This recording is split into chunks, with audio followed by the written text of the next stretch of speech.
आज हम बात करेंगे इसराइल और गजा के हालात के बारे में, जो कि अभी हाल ही में तब्दील हुए से रहे हैं। तो पिछले 24 से आज के खंड से 24 घंटों में क्या कुछ हुआ है। जी हाँ, इसराइली फजाई हमले बहुत शदीद रहे हैं, खास तौर पर गजा शहर में, जहां 61 फिलिस्तीनी जान बेहक हो गए।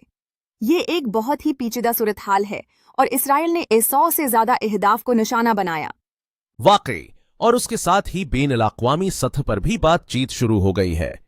इसराइली वफ्द कतर पहुंच चुका है और साथ ही वजीर आजम नेतन्याहू वाशिंगटन भी जा रहे हैं। इस बातचीत का मकसद एक 60 दिन का जंगबंदी समझौता है। बिल्कुल, और ये मज़ाकरात कुछ पेचीदा हैं। अमेरिका की हिमायत से ये जंगबंदी तजवीज़ की गई है, जिसमें कैदियों की तदरीजी रहाई, इंसानी अमदाद की फराहमी और इसराइली फौज का बतदरीज इनखला शामिल है।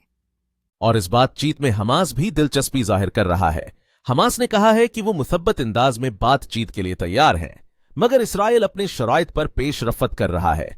ये इंसानी बहरान भी बहुत संगीन हो गया है।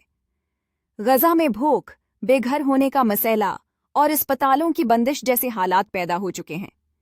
जंगबंदी में ये सब मसाइल हल करने की कोशिश की जा रही है।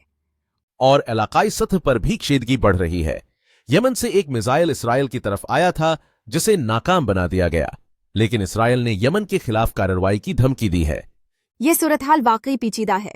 इसराइल की सिक्योरिटी की जरूरियात और हमास के गैर मतजलजल मौक़िफ़ ने बातचीत को मुश्किल बना दिया है। क्या आपको लगता है कि ये जंगबंदी कामयाब हो सकेगी? ये कहना मुश्किल है, क्योंकि दोनों तरफ के मुतालबात और तहफ़्फ़ुज़ात बहुत ज्यादा हैं। लेकिन कम अज़ कम बातचीत का आगाज तो एक मुसब्बत अलामत है।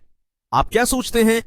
हाँ, बातचीत का आगाज एक मुसब्बत कदम है, मगर उसका नतीजा वक्त ही बताएगा। फिलहाल हमें यही उम्मीद करनी चाहिए कि जल्द ही कोई हल निकले। बिल्कुल, वक्त का तकाजा है कि सूरत-हाल मजीद खराब ना हो और जल्द अज जल्द इंसानी इमदाद पहुंच सके। तो यही था आज का अपडेट। अगले हफ्ते फिर मिलते हैं। शुक्रिया आपका।